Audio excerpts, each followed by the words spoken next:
মানে সব সময় যে রেকটিফাইং করলে ভোল্টেজ কমে যায় তা কিন্তু না, ব্রিজের বেলায় কি হয়ে যায়, ভোল্টেজটা বেড়ে যায়। তার মানে আপনি আপনার পছন্দ মতো যে কোনো পাওয়ার সাপ্লাই আপনি বানাইতে পারবেন কিনা। এবার ডিসি 35 থেকে আপনি 12, 5, 6, 7 যে কোনো ভোল্টেজে পৌঁছাতে পারবেন কিনা।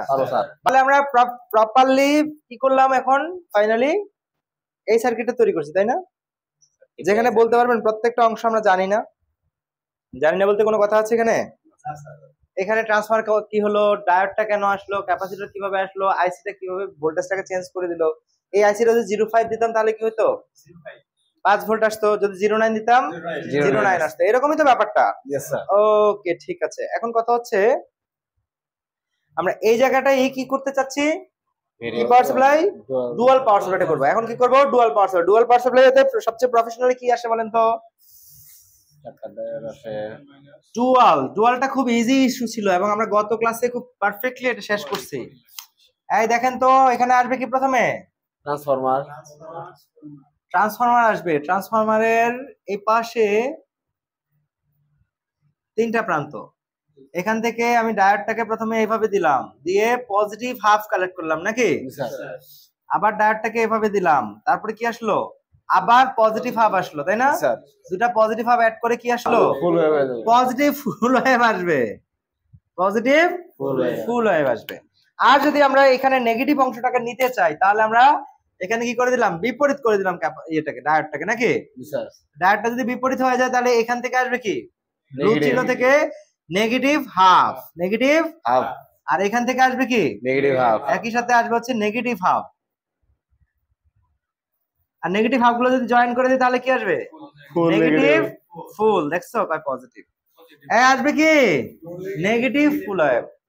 সো এখানে যদি আমরা দেখি আসবে পজিটিভ 16, সরি এখানে আসবে কি নেগেটিভ 16.968, এবং এইখানে যদি আসে আসবে হচ্ছে পজিটিভ 16.96। এই কথাগুলো কি আমরা করছি না এগুলা?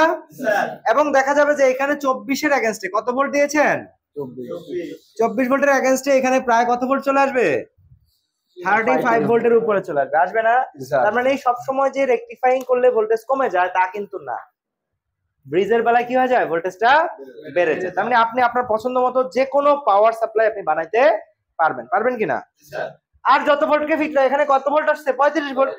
35 ভোল্টকে ফিল্টারিং করার জন্য কত ভোল্টের ক্যাপাসিটর দিব, 35 ভোল্ট না, 35 ভোল্টকে ফিল্টার করতে গেলে কত ভোল্টের ক্যাপাসিটর লাগাবো, তার ডাবল না, কত, প্রায় 70 বা 75 ভোল্টের একটা ক্যাপাসিটর দিলে এই অংশটা পারফেক্টলি ডিসি হয়ে যাবে। এবার ডিসি 35 থেকে আপনি 12, 5, 6, 7 যে কোনো ভোল্টেজে পৌঁছাতে পারবেন কিনা। বা চাইলে আপনি কি করতে পারেন, ভেরিয়েবল বানাইতে পারবেন। আর আজকে আমরা দুইটা আলাদা আলাদা ভোল্টেজে কি বানাবো, ডুয়াল পাওয়ার সাপ্লাই তৈরি করব। কথাটা কি আমরা বুঝতে পারছি? তাহলে খুব চটপট করে ফেলি। আমাদের এই এতটুকু বলতে পারি, আমরা যদি এইখানটায় কি দেই, একটা এসি ভোল্ট মিটার দেই, তাহলে অবশ্যই আমরা দুই পাশে কত পাবো, 24 পাওয়ার কথা, কিন্তু ভোল্টেজটা আমি বাড়াইছিলাম একটু আগে, তাই না? তো ট্রান্সফার থেকে আবার আমরা 169 দেব। এটা নাড়াবেন না কেউ।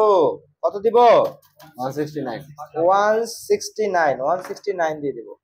169 দেওয়ার ফলে আমরা প্লে করলে এখানে কত আসবে, একদম একুরেটলি। ওরে বাহ, 312।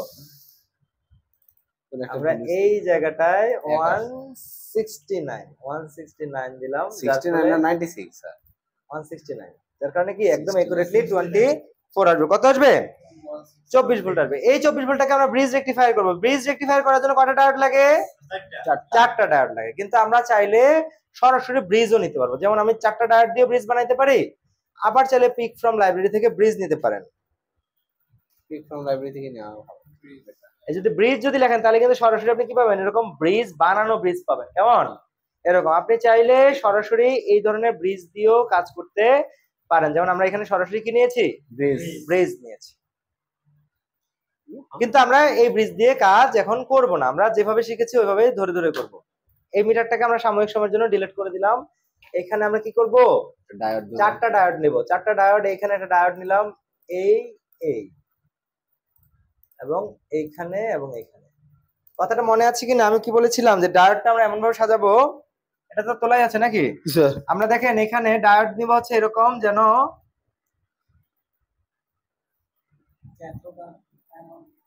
অ্যানোড দুইটা এক জায়গায় রাখছি, এখানে কি রাখছি অ্যানোড দুইটা এক জায়গায় রেখেছি, আর এখানে আমরা কি করব ক্যাথোড দুইটাকে এক জায়গায়, এখানে একটা ক্যাথোড রেখেছি আর হচ্ছে এই জায়গাটা এখানেও ক্যাথোড দুটো এক জায়গায় রেখেছি। তাহলে এই জায়গা থেকে কি বেরোবে পজিটিভ, পজিটিভ, আর এই অ্যানোড দুটো থেকে কি বেরোবে নেগেটিভ, আর এসি গুলো এখানে ঢুকবে অ্যানোড ক্যাথোডে, এসি গুলো এখানে ঢুকবে অ্যানোড ক্যাথোড। ক্যাথোডে। এই অংশগুলো তো একদম আমাদের মানে মনে গেঁথে গেছে আশা করি, নাকি স্যার পারবো না? পারবো। তাহলে দুটো ডায়োড, চারটা ডায়োড নিলাম, এখানে অ্যানোড আর ক্যাথোডটা একত্র করলাম, অ্যানোড এবং ক্যাথোড একত্র করলাম, এখানে দুইটা অ্যানোডকে একত্র করলাম, এখানে দুইটা অ্যানোড ক্যাথোডকে একত্র করলাম, ক্লিয়ার?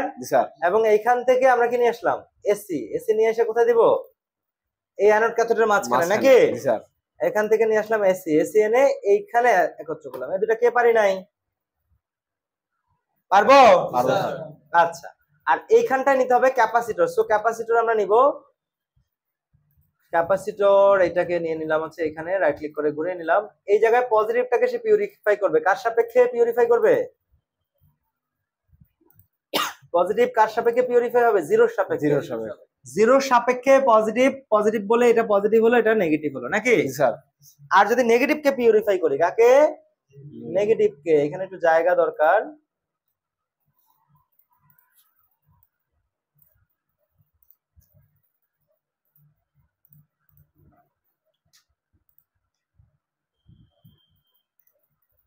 বেশি বড় হয়ে গেছে না?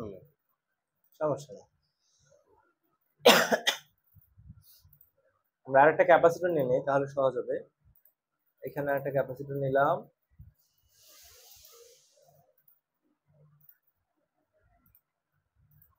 এইখানটা কাকে নিয়ে আসলাম? জিরো কে। জিরোর সাথে।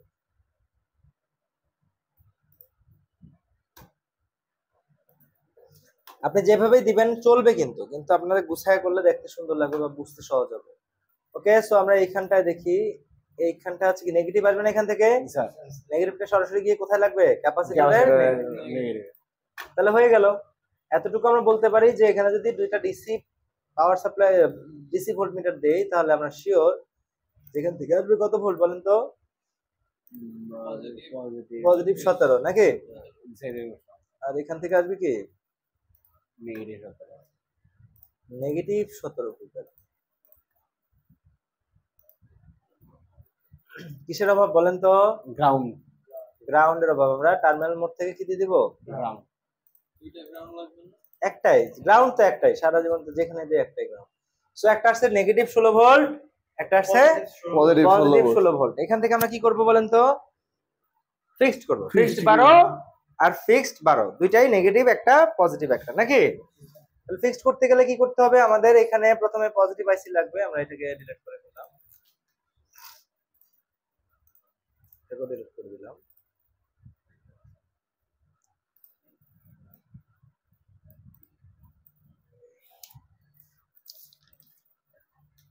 সো প্রথমেই আমি নিয়ে নিলাম হচ্ছে কম্পোনেন্ট মোড থেকে 7812 কে, নাকি?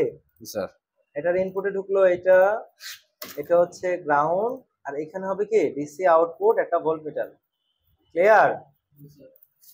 ডিসি ভোল্টমিটার, এবং এখানে এইভাবে দিয়ে দিলাম। কথা কি বুঝছেন? আমরা যদি প্লে করি তাহলে দেখা যাবে এখানে কত ভোল্ট আসছে? পজিটিভ 12 চলে আসছে। এখন আমি কাকে ফিক্স করব? নেগেটিভ। তাহলে কি নিব? কি সিরিজের আইসি নিব? 7912। তাহলে পিক ফ্রম লাইব্রেরিতে আমরা 7912 নিলাম, 12 ভোল্টের জন্য 12 দিয়ে আমরা এটাকে ওকে করে দিলাম, এটাকে কেটে দিলাম, এখানে 7912 দিলাম। তাহলে এই ছিল ইনপুট। ইনপুট কিন্তু ছিল কত? 2 নাম্বার পিন, বাট 2 নাম্বার পিনটা তারা কি আগে দিয়েছে, সুবিধা করছে। এখানটায় গ্রাউন্ড দিয়েছে, এখানে আউটপুট দিয়েছে, ক্লিয়ার? তো দেখা যাবে যে আমাদের কি হবে, এইখানটায় আপনি ইনপুট দিয়ে দিলেন, এইটা ছিল আপনার গ্রাউন্ড, আপনি এখানে গ্রাউন্ড দিয়ে দিলেন, আর আপনি আউটপুট দিবেন কোথায়? কিসের মাধ্যমে? আউটপুটের সাথে ভোল্টমিটারের মাধ্যমে। ভোল্টমিটারের মাধ্যমে আপনি এখানে আউটপুটটা দিবেন। শেষ। আপনি এখন মাপে দেখেন কত আসে। -12। কথা কি বুঝছে? তাহলে আপনি যেভাবে চর্চা করতে চান যে কোনো সার্কিট, আমি কি শুধু এই ফিক্সড ভ্যারিয়েবল ডুয়াল ছাড়া আর কিছু করা যাবে না এটা দিয়ে? যত ইলেকট্রনিক সার্কিট আছে, যত কম্পোনেন্টস আছে, এখন বলতে পারেন যে স্যার এই সার্কিট তো বা এই সফটওয়্যার তো অনেক আগে তৈরি হয়েছে, এই সফটওয়্যারের পরেও তো অনেক ইলেকট্রনিক্স কম্পোনেন্ট আসছে বাজারে, সেগুলো কি পাবো? অবশ্যই পাবেন। এই সফটওয়্যারকে আপনি চাইলে নতুন যত ইলেকট্রনিক্স কম্পোনেন্ট আছে সেগুলোকে কি করে নেওয়া যায়, আপডেট করে নেওয়া যায়। তাহলে আমরা প্রফেশনালি ডুয়াল পাওয়ার সাপ্লাই বা যে কোনো পাওয়ার সাপ্লাই বা যে কোনো সার্কিট প্রোটিয়াসের মাধ্যমে ডিজাইন করতে পারবো। কোনো সমস্যা আছে? না স্যার। ক্লিয়ার? ওকে।